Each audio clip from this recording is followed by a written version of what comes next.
మీ వాడు ఏమంటున్నాడు చూసినావా? ఏమంటున్నాడా అంటున్నాడు కదా? ఏం మీ నాయనకి బాధ? ఒక మాదిరిగా ఉంటాడు. నువ్వేమనుకుంటున్నావు దాని గురించి?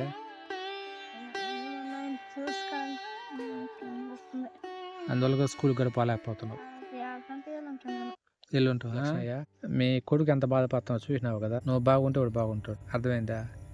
ఈ మానసిక ఆలోచనలంతా వదిలి, ప్రతి మనిషికి మానసికంగా ఎన్నో సమస్యలు ఉంటాయి, మానసిక బాధలు ఉంటాయి. లేకుండా ప్రపంచంలో ఎవరు లేరు. పట్టుకుంటే దేని గురించి బాధపడవచ్చు, చిన్న విషయాన్ని గురించి కూడా బాధపడవచ్చు. వదిలేస్తే పెద్ద దాన్ని కూడా వదిలేయచ్చు. తీసాడు పారేసి పని పోతా ఉండొచ్చు, ఆయనకు వదిలేసేయచ్చు. కాబట్టి నువ్వు వచ్చి చిన్న విషయాన్ని పట్టుకొని నువ్వు మానసికంగా బాధపడబాక. నీవు అని చెప్పేది చిన్న విషయమే. ఈ చిన్న విషయాన్ని పట్టుకొని నువ్వు మానసికంగా బాధపడితే నీ జీవితమే కాకుండా, నీ భార్య జీవితమే కాకుండా, మీ పిల్లకాయల జీవితం, వాళ్ళ జీవితం, వాళ్ళ తమ్ముళ్ళు ఇద్దరు ఉన్నారు, వాడికి ఉన్నారా, వాళ్ళ జీవితం కూడా పాడైపోతుంది. కాబట్టి మానసికంగా వేదన అనేది ఫస్ట్ వదిలేయాలి. మనిషి బాగుపడాలంటే ఎన్ని జబ్బులైనా నయం చేసుకోవచ్చు. మానసిక వ్యాధికి జబ్బు మందు లేదంట, మనోవేదనకి దానికి మందు లేదంట. కాబట్టి నువ్వు మనోవేదన 12 రోజులు నువ్వు ఎట్నే ఉంటావు. నువ్వు బాగుపడాలంటే, పిల్లలు నీ జీవితం అంటూ బాగుండాలంటే మనోవేదన పక్కన పెట్టేసి నేను మా బిడ్డల కోసం బతకాలా. మీ భార్య కాదు, భార్య కూడా పక్కన పెట్టు. ఎవరా? బిడ్డల కోసం బాగుపడాలా, బాధపడాలా. కాబట్టి నువ్వు ప్రయోజకులు చేయాలి వాళ్ళని. వాళ్ళు పాపం బిడ్డ పాపం వాడు బాగా చదవాలని ఆశ అయితే ఉంది, నీకోసమే తిరుగుతున్నాడు, వెనకాల తిరుగుతున్నాడు వాడు. నేనే ఫస్ట్ ఏమనుకున్నా అంటే వాడు ఏదో అట్లా తిరుగుతున్నాడు పొలాల్లో అనుకున్నా. కానీ వాడు చెప్పినాను ఇప్పుడు నాకు ఇంతకుముందు చెప్పాడు, మా నాన్నకి హెల్త్ బాగాలేదు, మా నాన్న కోసమే తిరుగుతున్నాను, స్కూల్కి వెళ్ళడం అన్నాడు. కాబట్టి వాడు నీ మీద ఎంత ఆలోచన పెట్టుకున్నాడు అర్థం చేసుకో. కాబట్టి పిల్లకాయల్ని ఈ వయసులో వాళ్ళకి అలాంటి ఆలోచన కల్పించకూడదు. నువ్వు ఒక బాధ్యతగా తండ్రివి. అర్థమైందా? మీ నాయన వాళ్ళు నీకు ఈ వయసులో వాళ్ళకి అదేం కష్టపెట్టుంటారా? చెప్పారు. నేను చెప్తాను, నువ్వు కనీసం 5వ క్లాస్ వరకు చదువుకున్నావు, స్కూల్కి పంపించారు మీ నాయన వాళ్ళు, నీకు ఇలాంటి బాధలు పెట్టారా? నీ నాయనక తిప్పుకున్నారు లేదు కదా. కానీ నువ్వు చదువుకోలే అప్పట్లో, అంతే. కానీ నువ్వేం చేస్తున్నావు?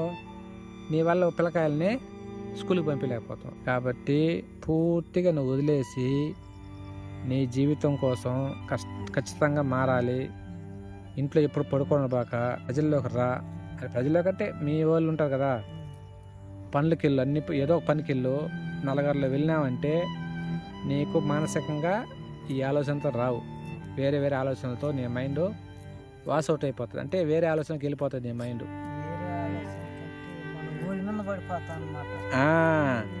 ఆ పనుల మీద పడిపోతావు. లేదు ఫ్రెండ్స్ మాట్లాడుతున్నారా, సరదాగా మాట్లాడుతుంటే నీకు ఆ మైండ్ వచ్చి మారిపోతుంది, బుర్ర వేరే దానికి వెళ్ళిపోతుంది. అప్పుడు నువ్వు రిలాక్స్గా ఉంటావు.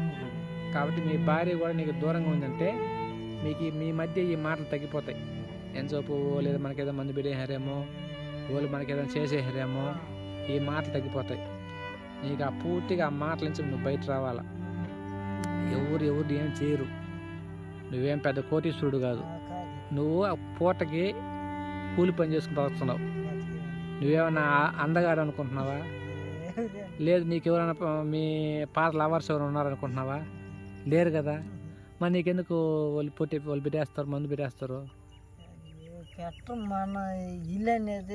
నీ గిలి ఏమంటారంటే గిలి ఉంటేనే పెద్ద పులి అయిపోతుంది అది. అర్థమైందా? ఫస్ట్ ఆ గిల్లి వదిలేసుకో. మనసులో గిలే నేను చంపేస్తున్నది, నీ మానసిక మనోవేదన నిన్ను కొంగ తీసేస్తున్నది. ఏ పనికి నిన్ను పంపడం లేదు. ఎప్పుడు ఒంటరిగా ఉండాలనిపిస్తున్నది, నిద్ర రావడం లేదు, పనికి పోవాలనిపించడం లేదు. కాబట్టి ఇవి ఎంత మానాలంటే ఫస్ట్ నువ్వు పనికి పోవాలా, ఒంటరితనం నుంచి బయట రావాలా. ఎప్పుడు నీకేమనుకుంటుంది, మనసు కోరుకుంటుంది, ఎప్పుడు ఒంటరిగా ఉండాలని కోరుకుంటా ఉంది. దాంట్లో నుంచి నువ్వు బయటపడాలి. ఫస్ట్ పనికి పో, సాయంత్రం రా, పిల్లకాయలు స్కూల్కి పంపించు. సాయంత్రం పిల్లకాయలు సరదాగా ఇంట్లో కూర్చోబాక, సరదాగా అట్లా తిరుగు. అట్లా పొలాల్లోకి రా, లాంటి అట్లా మీ అడ్యూస్ అయిపో, ఆ సెంటర్ తిరుగు లాంటి ఊర్లోకి ఒక రౌండ్ వచ్చిపో. రోజున సంపాదిస్తాను, 500 సంపాదిస్తావు. 300 రూపాయలు ఇంట్లో 100 రూపాయలు పిల్లకాయల కోసం వచ్చిన సాయంత్రం అంగిలి సైడ్ రా, వాళ్ళకి ఏమైనా తీసి చెప్తాను. 100 రూపాయలకి ఒక పిల్లకాయలు ఒక ఏమైనా తీసి గుద్దా, 100 రూపాయలకి పిల్లకాయలకి ఏం కావాలో తీసి తింటారు పిల్లకాయలు, తినర్రా, ఏమైనా తీసి తింటారు. అప్పుడు వాళ్ళకి ఏమనిపిస్తుంది, ఒరే మన నాయన మన కోసం కష్టపడి కూలి పని చేసి సంపాదించుకొచ్చి మనకి వేస్తున్నాడు అనేసి వాళ్ళకి ఆశ వస్తుంది. ఒరే మన నాయన చెప్తే మనం వినాలా, అప్పుడు నువ్వు చెప్పినా అనుకో స్కూల్కి పోమంటే పోతారు. ఇప్పుడు నువ్వు వాళ్ళకి ఏం కావాలో చూపించినప్పుడు నువ్వు చెప్తే స్కూల్కి పోమంటే వాడు పోతారు. ఇప్పుడు పోమంటే పోరు. నువ్వు వాళ్ళకి ఏం కావాలో చూడు, ఒక యూనిఫామ్ కానీ, గుడ్లు కానీ, ఒక బట్టలు బాగా కటింగ్ కానీ, చెప్పులు కాళ్ళకి చెప్పులు వేసుకొని అట్లా వాళ్ళని ఈ కాలు కట్టినారు పిల్లకాయల. చూస్తున్నావా, సినిమాలో చూస్తున్నావా, టీవీలో చూస్తున్నావా, స్కూల్కి పోతున్న పిల్లకాయలు టై కట్టుకొని బూట్లు వేసుకొని ఒకరికి వ్యాన్లలో వచ్చి ఇంటికాడ వచ్చి ఎక్కించుకుపోతారు. మన పిల్లకాయలకి అంత మన చదువు ఇవ్వలే, కనీసం మన ఇంట్లో నుంచి బయట అన్నం పెట్టి కడుపు నిండా స్కూల్కి పంపిస్తే చాలు. కాబట్టి నువ్వు వచ్చి ఇంక మీదట రోజు పనికి పోయే మార్గం ఆలోచించుకో. మానసిక వేదన అనేది మనోవేదన అనేది ఆపేసినామంటే పిల్లకాయలు బాగుపడతారు. ఏం పొలయా నువ్వు చెప్పాలయా, నువ్వేం చెప్తావా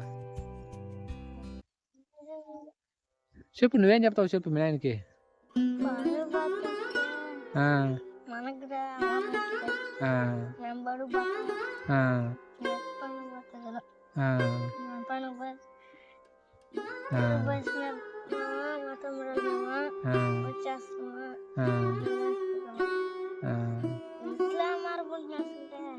ఇంట్లో పంపినేస్తారు ఇప్పుడా,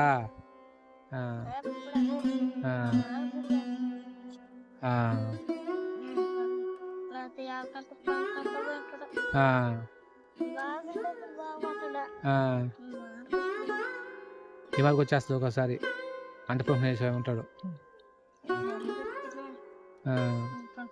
ఏమంతా గొడవ పెట్టుకుంటాడా, ఇంకోతో గొడవ పెట్టుకుంటాడా,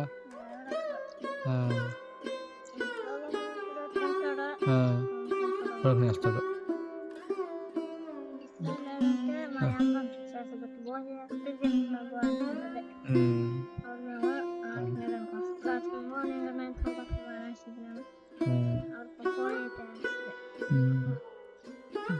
పిల్లడు తెలిసిన చూడు. కాబట్టి నువ్వు మారాల, మీటన్నా మారుతావా, మార్చుకోవాలా, మారితేనే నీ జీవితం. అర్థమైందా? రేపు నుంచి పని ప్రయత్నం చేయి. ఇప్పుడు ఎట్టా పనులు ఉన్నాయి ఇప్పుడు, రేపు నుంచి బయలుదేరు. రేపు నుంచి పిలిచిన కదా, రేపు మధ్యాహ్నం పోయిస్రా. నేను రేపు మధ్యాహ్నం మళ్ళీ ఇక్కడికి వస్తా. ఇంకా రేపు డ్యూటీ లేదు, వస్తాను, మాట్లాడదు. సరేనా? ధైర్యంగా రండి.